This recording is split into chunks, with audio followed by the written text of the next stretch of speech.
अब मैं शुरू करता हूं बेटा इक्विपोटेंशियल सरफेस। इक्विपोटेंशियल सरफेस अगर हम इस वर्ड को तोड़ें तो इक्वी प्लस पोटेंशियल, ये दो वर्ड से मिलकर बना है equi plus potential plus surface. सीधा से मीनिंग ये हुआ कि पोटेंशियल किससे रिलेटेड है? इलेक्ट्रिक फील्ड से। इक्वी का मतलब होता है इक्वल। अगर किसी यूनिफॉर्म इलेक्ट्रिक फील्ड के अंदर कोई भी सरफेस हम ड्रॉ कर रहे हैं, चाहे वो किसी भी शेप की है, अगर उस सरफेस के हर पॉइंट का पोटेंशियल सेम है तो इसका मीनिंग ये हुआ कि वो जो सरफेस ड्रॉ किया गया है यूनिफॉर्म इलेक्ट्रिक फील्ड के अंदर, उसको हम क्या कहेंगे? इक्विपोटेंशियल सरफेस कहते हैं। सीधा सा बता देते हैं कि at any surface inside uniform electric field at each point electric field is same, that is then this surface is called equipotential surface। जैसे मान लीजिए मैं यहाँ पे एक पॉजिटिव चार्ज लेता हूं, पॉजिटिव चार्ज की ये electric line of force draw की बेटा ऐसे करके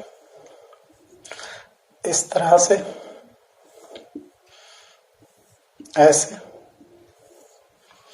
तो ये इसका इलेक्ट्रिक फील्ड हुआ। अब अगर इसको ऐसे करते हुए मैं एक सरफेस ड्रॉ करता हूं और इस सरफेस के हर पॉइंट का पोटेंशियल क्या है? सेम है, तो इसे क्या नाम दिया गया? Equipotential surface. एक और खींचा जा सकता है और खींच सकते हैं, तो ये सारे क्या होंगे? हमारे इक्विपोटेंशियल सरफेस होंगे, इक्विपोटेंशियल सरफेस।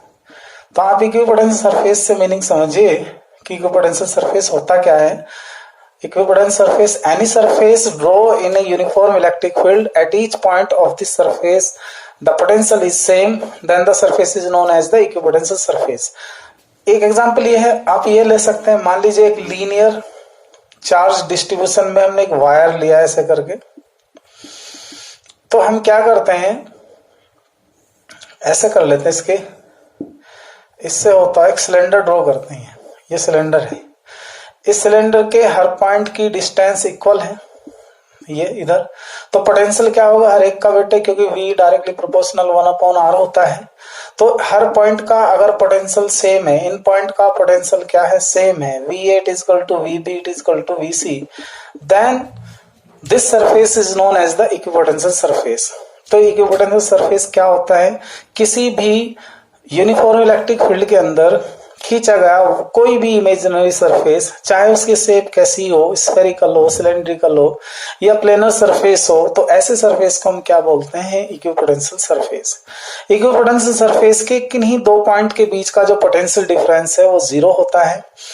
ए और बी के बीच का पोटेंशियल डिफरेंस जीरो होगा, बी और सी के बीच का पोटेंशियल डिफरेंस क्या होगा? जीरो होगा। तो ये आप याद रखेंगे। अब आते हैं हम इसकी properties of equipotential surface.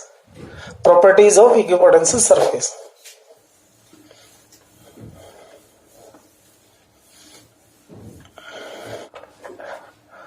Properties of equipotential surface। Properties of equipotential surface की कुछ प्रॉपर्टीज हैं जिनमें से हम कुछ को डिस्कस करने वाले हैं।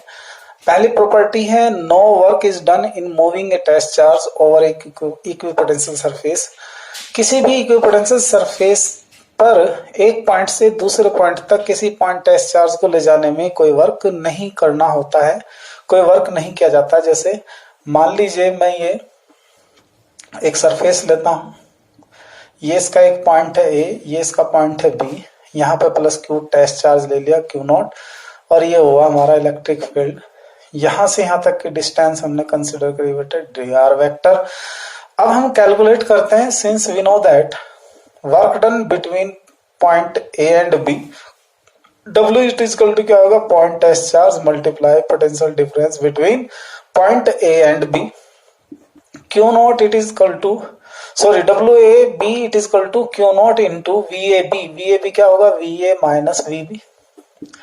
बट हम जानते हैं since at the equipotential surface the potential of each point are be the same, VA is equal to VB, चाहे जितने पॉइंट कंसीडर करें सबका पोटेंशियल क्या होगा? सेम होगा।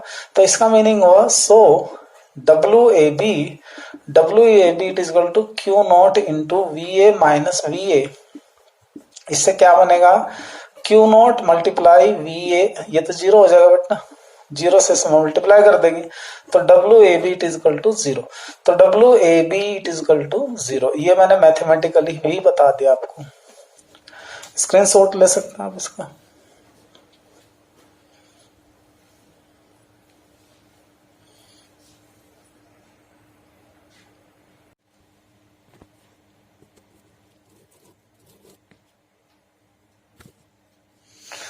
दूसरी प्रॉपर्टी है बेटा इसकी, electric field is always normal to the equipotential surface. अगर हम किसी यूनिफॉर्म इलेक्ट्रिक फील्ड के अंदर कोई इक्विपोटेंशियल सरफेस ड्रॉ करना चाहते हैं तो angle between electric field and equipotential surface क्या होगा, इज 90 डिग्री। तो इसे कहा जाता है electric field is always normal to the equipotential surface. मैंने यहाँ एक आपको डायग्राम बना के दिखाया है, इसमें मैंने ये डॉटेड जो लाइन है ये इक्विपोटेंशियल सरफेस को शो करते हुए दिखाई गई है, और ये 4 electric line of force uniform electric field को शो करते हुए दिखाई गई है। तो मैं इसको मैथमेटिकली कैसे दिखाऊं, मैथमेटिकली देखिए, मान लीजिए मैं पहले वाला ही एग्जाम्पल लेने वाला हूं। ये हमारा इलेक्ट्रिक फील्ड हो गया, ये हमारे पास 2 पॉइंट है बेटा ए एंड बी, ये हमारे पास कोई पॉइंट चार्ज है क्यू नॉट, जिसको हमें ले जाना है फ्रॉम ए टू बी। तो ये तो हमने वर्क डन निकाला था, जो पहले वाले केस में हमने वर्क डन निकाला था W A B equal to zero, वो निकाला था by the properties of the equipotential surface. और अब की बार हम वर्क डन कैसे निकालते हैं, सिंस डब्ल्यू ए बी हम ये भी तो पढ़ा है हमने कि vector F dot D R vector F D R, इसे क्या लिख सकते हैं, कोस थीटा। हमें पता नहीं, हमें ये प्रूफ कर देंगे हम कि अगर मैं ये दिखा दूं कि theta here theta is 90 degree between angle vector E and D R vector, then ये बात प्रूफ हो जाएगी कि electric field is always perpendicular to the equipotential surface. W A B क्या है तो बेटा जीरो, क्यों, हमने पहले ही प्रूफ कर रखा पहले वाली प्रॉपर्टी में। Zero it is equal to, इसे क्या लिखेंगे एफ को, Q naught into E D R cos of theta. Q naught zero नहीं हो सकता, इलेक्ट्रिक फील्ड भी कभी भी जीरो नहीं हो सकता, डी आर कभी जीरो नहीं हो सकता। इसका मीनिंग हुआ पक्का कि कोस थीटा हमारा जीरो आएगा।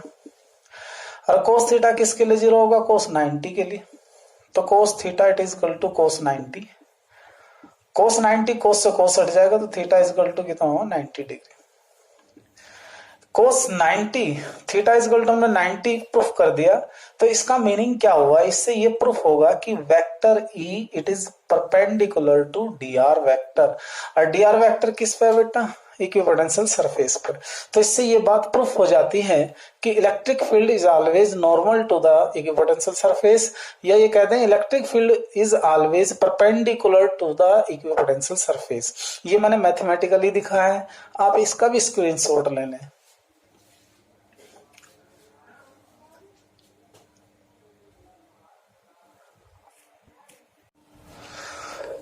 इसका तीसरा पॉइंट है इक्विपोटेंशियल सरफेस की प्रॉपर्टीज में, थर्ड प्रॉपर्टीज है इसकी, in strong electric field equipotential surfaces are closer and further apart in weak field.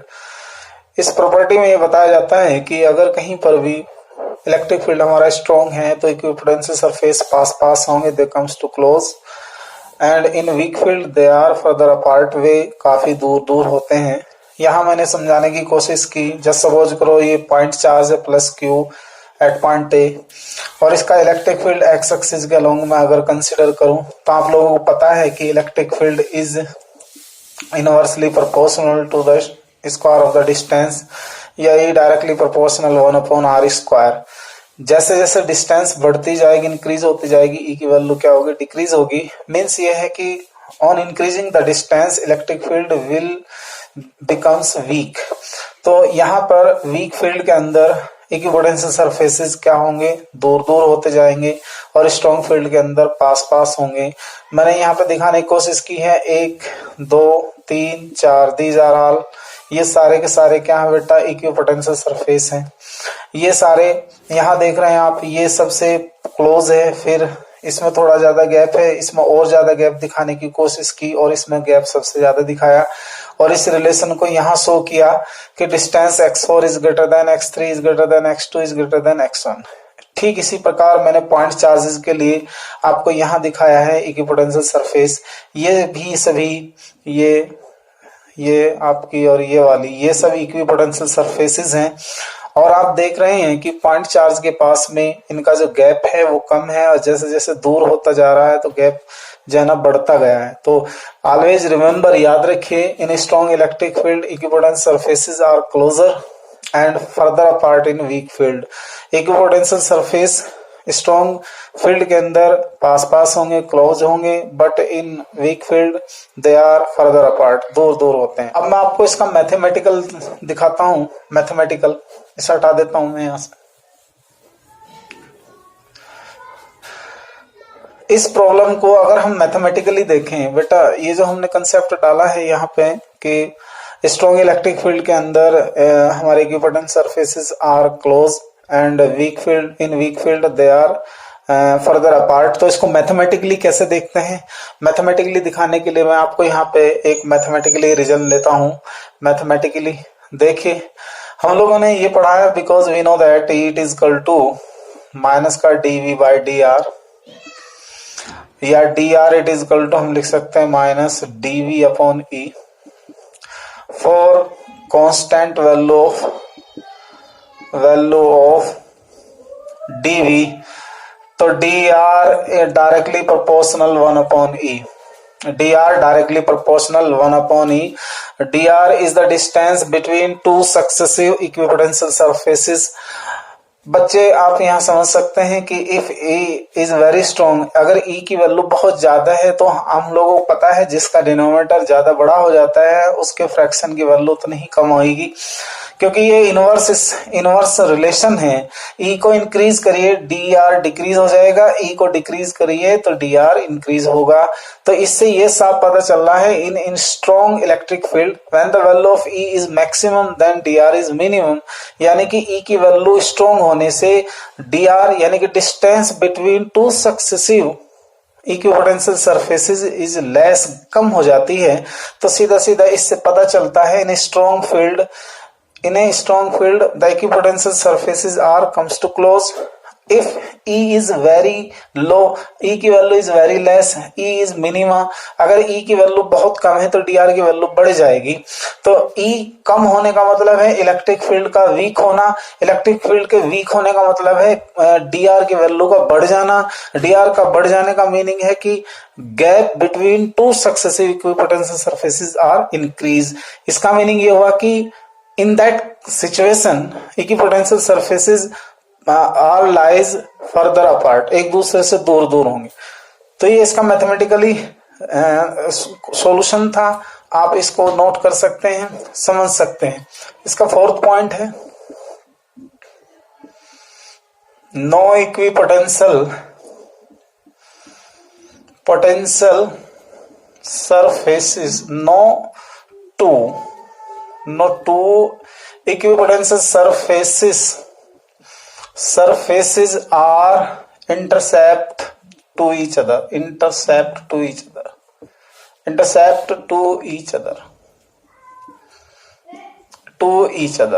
ये इसका चौथा पॉइंट है। मैं से देख लेता हूँ बेटा, दिखाई दे रहा नहीं, सॉरी दिखता नहीं है यहां से यार।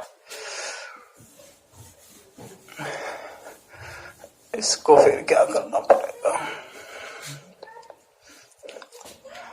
नंबर 4 है no two equipotential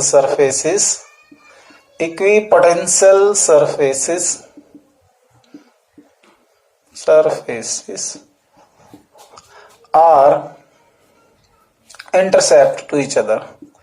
intercept to each other। कोई भी दो इक्विपोटेंशियल सरफेसेस एक दूसरे को इंटरसेप्ट नहीं करते। क्यों नहीं करते? आपको पता है, अगर ये दो इक्विपोटेंशियल सरफेसेस हैं तो यहाँ पे दो टेंजेंट होंगी तो दो इलेक्ट्रिक फील्ड होंगे, तो दो ही इक्विपोटेंशियल इलेक्ट्रिक पोटेंशियल होंगे। तो जब दो इलेक्ट्रिक पोटेंशियल होंगे तो एक ही सरफेस पे जब ये इंटरसेप्ट होंगे, आपको पता है कि पोटेंशियल सरफेस की प्रॉपर्टी ये है कि उसके हर पॉइंट पे इलेक्ट्रिक पोटेंशियल कांस्टेंट रहता है, सेम रहता है। तो यहाँ पर ये पता चलता है because at the intersection point there will be two electropotential, there will be two electropotential which is not possible. अगर आपसे कहा जाता है why no two equipotential surfaces are intercept to each other, तो आप बता दीजिए because at the intersection point there will be two electropotential which is not possible. तो ये आपके 4 पॉइंट क्लियर हो गए। अब मैं इसके आपको इक्विपोटेंशियल सरफेसेस ड्रॉ करके बताऊंगा नेक्स्ट पॉइंट में, आप इसका स्क्रीनशॉट ले सकते हैं।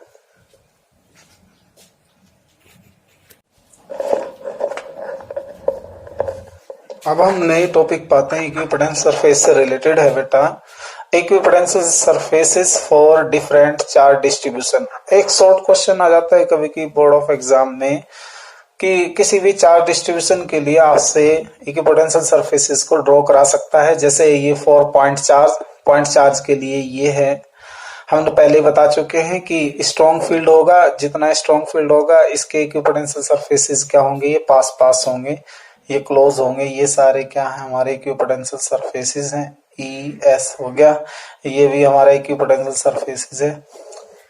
तो पॉइंट चार्ज के लिए ये आ जाता है, फॉर लीनियर चार्ज डिस्ट्रीब्यूशन के केस में ये आ जाएगा इस टाइप से। आप इसको नोट कर लें, स्क्रीनशॉट ले लें इसको। ओके, अभी मैं नेक्स्ट करता हूं 2।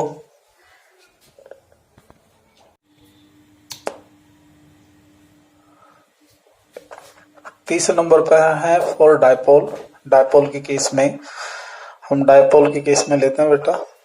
फॉर डायपोल देखिए ये कैसा चार्ज है, निगेटिव चार्ज है, ये निगेटिव चार्ज है, ये पॉजिटिव चार्ज है।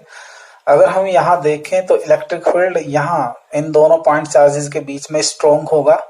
तो सीधा सीधा याद रखिएगा कि equipotential surface in strong electric field comes to closer, पास पास होते हैं। ये मैंने पास पास दिखाए हुए हैं कुछ, और ये दूर की तरफ क्या होते हैं, इलेक्ट्रिक फील्ड वीक होता है। तो इक्विपोटेंशियल सरफेस यहाँ से हमारा वीक दिखाई देगा, जैसे हमने यहाँ शो किया है। देख सकते हैं आप, ये गैप बढ़ता जाएगा, इधर ये गैप बढ़ता जाएगा, बट इधर जितना पास आते जाओगे ये गैप कम होता जाएगा। ये बल्कि थोड़ा सही सा कर देता हूं इसको, ऐसे इस तरह से। चौथा पॉइंट देखिए, for uniform electric field equipotential surface. Uniform electric field को हम दिखाते हैं by the parallel lines of electric line of force. Electric line of force की पैरेलल लाइन से हम यूनिफॉर्म इलेक्ट्रिक फील्ड को शो करेंगे। यूनिफॉर्म इलेक्ट्रिक फील्ड के अंदर इक्विपोटेंशियल सरफेसेस इक्वल डिस्टेंस पर सिचुएटेड होंगे, उनके बीच की डिस्टेंस सेम होगी। जैसे मैंने यहाँ 3 इक्विपोटेंशियल सरफेसेस शो किए हैं, तो तीनों के तीनों सेम डिस्टेंस पर हैं। अब इसके बाद इसका आप स्क्रीनशॉट ले लें, फिर मैं आपको बताऊंगा। नेक्स्ट पॉइंट है for identical charges. For identical charges के केस में हम किस तरह से इसके इक्विपोटेंशियल सरफेस को ड्रॉ करते हैं। यहाँ इससे खींच जाएगा बेटा।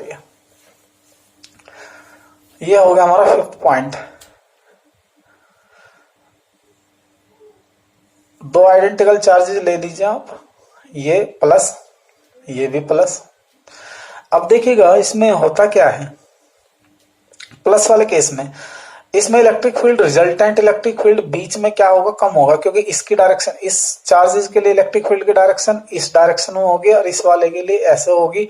तो इसमें रिजल्टेंट कहीं पर भी, कहीं जब आइडेंटिकल है तो मिड पॉइंट पर रिजल्टेंट हमारा क्या हो जाना चाहिए, 0 हो जाएगा यहां। तो इससे जब आप इस लाइन की तरफ बढ़ेंगे, यानी कि चार्जेस की तरफ बढ़ेंगे, तो इलेक्ट्रिक फील्ड ये वीक से स्ट्रॉन्ग होता जाएगा और ये वीक से स्ट्रॉन्ग होता जाएगा। तो इसके लिए इलेक्ट्रिक लाइन ऑफ फोर्स हम कैसे ड्रॉ करते हैं, तो ध्यान रखिए, इसके लिए हम इलेक्ट्रिक लाइन ऑफ फोर्स ऐसे ड्रॉ करते हैं, वीक होता जाएगा ये।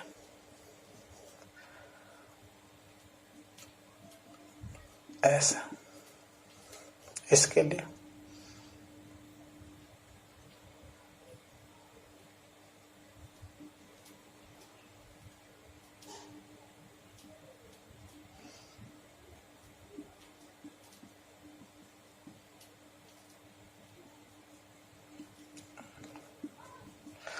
ऐसे हम ड्रॉ कर देंगे।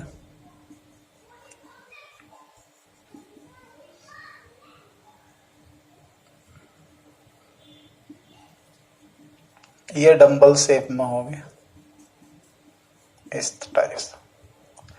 आप electric line of force draw कर सकते हैं ऐसे।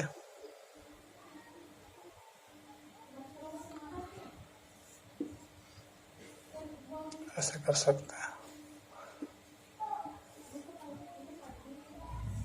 ऐसे।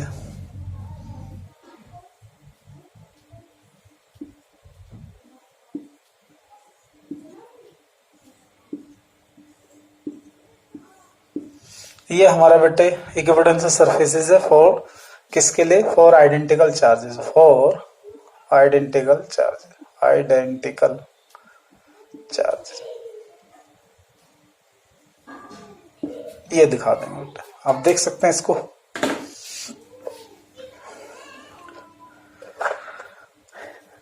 ओके, देखिए मेरा इक्विवेलेंट सरफेस टॉपिक तो खत्म हो गया, ये कंप्लीट हो गया। उम्मीद करता हूं कि आपको ये मेरा टॉपिक, इस टॉपिक पे जो मेरा वीडियो है ये आपको पसंद आएगा।